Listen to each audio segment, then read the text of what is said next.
সম্প্রতি গণমাধ্যমে ব্যক্তিজীবন নিয়ে নিয়মিত কথা বলেছেন ঢাকায় চলচ্চিত্রের আলোচিত চিত্রনায়িকা শবনম বুবলী।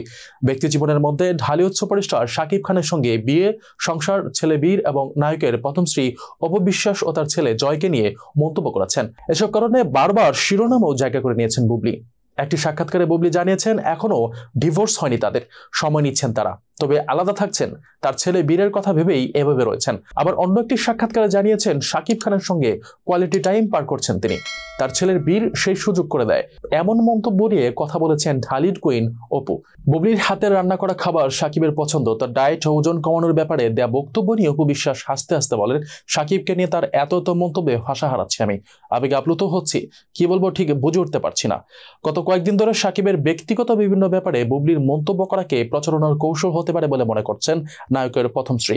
অপু বিশ্বাস বলেছেন, এই যে তিনি শাকিবের একের পর এক হাড়ির খবর দিচ্ছেন, তবে আমি কোনো হাড়ি খুঁজে পাচ্ছি না, আর তার মুখ থেকে মজার মজার খবর পাচ্ছি, এ নিয়ে আর কি বলবো। ওনার মতে ওনার মনে হয় ডাক্তার দেখানো উচিত।